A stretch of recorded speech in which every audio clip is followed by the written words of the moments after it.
सीता को राम ने क्यों त्यागा, सीता का निष्कासन क्यों किया। कई लोग कहते हैं राम गलत थे, सीता को घर से निकाल दिया गर्भावस्था में। ना, राम गलत नहीं थे। तो धोबी गलत था ना, धोबी भी गलत नहीं था। तो प्रजा गलत थी ना, प्रजा भी गलत नहीं थी। गलत कौन था? सीता माता को श्राप था। सीता माता को जाना ही था। सीता जब छोटी सी थी तब माता सीता एक दिन सखियों के साथ जंगल में गई। एक पेड़ के नीचे अकेली बैठी थी, बाकी सखियां खेल रही थी। उसी पेड़ पर एक तोती और एक तोता आए और तोती ने तोते को बढ़िया राम कथा सुनाई, क्योंकि वाल्मीकि जी के आश्रम में वो तोती तोता रहते थे और वाल्मीकि जी रोज कथा सुनाते थे। संतों के यहाँ तो कथा ही मिलेगी। कथा सुनाते, तोती सुनती, तोता सुनता। आज उड़ उड़ के जनकपुर पहुंच गए। सीता को लगा ये तो मेरी कथा सुना रही है। चुपके से सीता ने तोती को पकड़ लिया, पिंजरे में बंद किया। तोती ने लाख मना किया, सीता नहीं मानी। बाद में वो तोती पिंजरे में मर गई। तब तोती के उस तोते ने श्राप दे दिया, सीता तूने मेरी पत्नी को उस समय वो तोती गर्भवती थी। तूने मेरी पत्नी को गर्भावस्था में मुझसे दूर किया। जा, जब तू गर्भवती होगी तो तेरा पति तुझे अपने से दूर कर देगा। ये सीता को छोटी सी उम्र में श्राप लग चुका था। अब श्राप था तो वो मिथ्या कैसे हो जाए। श्री विष्णु जी के अवतार श्री कृष्ण जी, श्री रामचंद्र जी, श्री रामचंद्र के रूप में राजा दशरथ के घर जन्म जब श्री विष्णु जी का हुआ, युवा हुए, युवा होते विवाह हुआ, विवाह होते ही वनवास हुआ। वनवास से सीता का हरण हुआ, यानी उसकी पत्नी का रावण उठा ले गया और फिर रावण के साथ युद्ध हुआ। पुण्यात्माओं, करोड़ों व्यक्ति मारे गए वहां पर। तब सीता की वापसी हुई। वापसी आने पर बड़ी खुशी बनाई। नगरी में दीप जलाए गए घी के। सीता के वापस, श्री राम के वापस आने पर, सीता लौटा लाने पर, और कुछ दिनों के बाद सीता जी का निष्कासन कर दिया श्री रामचंद्र जी ने स्वयं ही। किस बात पर के एक धोबी ने व्यंग कस दिया। वो अपनी पत्नी को धमका रहा था रात्रि के समय।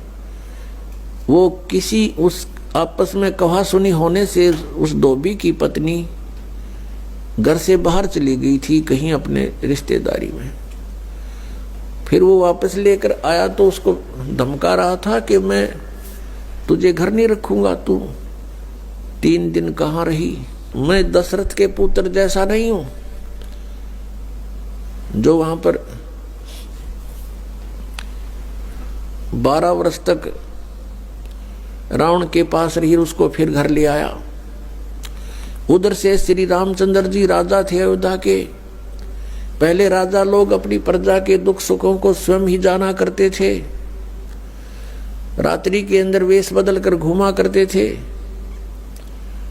ये बात जब देखा कि किस घर में की आवाज आ रही है, वहां खड़ा होकर सुना, तब उसने सुनने को मिला कि मैं उस राजा दशरथ के पुत्र रामचंद्र जैसा नहीं हूं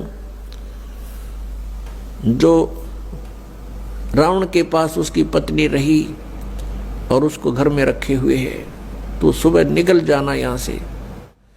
इस बात को सुनकर ही श्री रामचंद्र जी ने सीता जी को निष्कासित कर दिया, निकाल दिया घर से कि नगरी के लोग मेरे ऊपर व्यंग कस रहे हैं और मैं ये बात नहीं सुन सकता। पुण्यात्माओं, जब सीता जी को रामचंद्र जी लाने लगे रावण का वध करके लंका का राज्य विभीषण को देकर, तब श्री रामचंद्र जी ने कहा था कि मैं तेरी परीक्षा लूंगा और यदि परीक्षा में सफल होगी तो मैं ले चलूंगा, नहीं तो नहीं ले चलूंगा। मैं तुझे अग्नि में जलाऊंगा, यदि तू अग्नि में जल गई तो समझूं तेरी कि तू कलंकित थी, तू रावण को समर्पित हो चुकी थी, और यदि अग्नि में तू नहीं जली तो मैं निष्कलंक जानूंगा, तब तुझे ले चलूंगा। ऐसा ही किया गया। सीता को अग्नि में बैठा दिया और हजारों की संख्या में दर्शक थे। सीता जी नहीं जली और सब ने कहा कि भगवान निष्कलंक है, माई निष्कलंक है। और इतनी कठोर परीक्षा लेकर के वापस अपने घर लाया था, और फिर एक व्यक्ति के कहने से श्री रामचंद्र जी ने उसको निकाल दिया, अपनी पत्नी को। तो कहाँ गई वो उसका अपना जजमेंट? तो ऐसे ये राजा के योग्य भी नहीं थे ये लोग, और हम इनको भगवान मान रहे थे। एक गर्भवती औरत को अपनी को घर से बाहर निकाल देता है, कहीं मरो कहीं जाओ, कोई बात थी या? फिर परीक्षा लेने की क्या जरूरत थी? और क्यों इतनी दुनिया मरवाई, फिर छोड़ देता रहे, रावण के पास ही रहती हो। पुण्यात्माओं, यहाँ का राजा काल भगवान है, और ये नहीं चाहता कि यहाँ के प्राणियों को परमात्मा का पता लग जाए, जिस कारण से इसने इनको भगवान सिद्ध करवा रखा था अपने नकली दूतों के माध्यम से।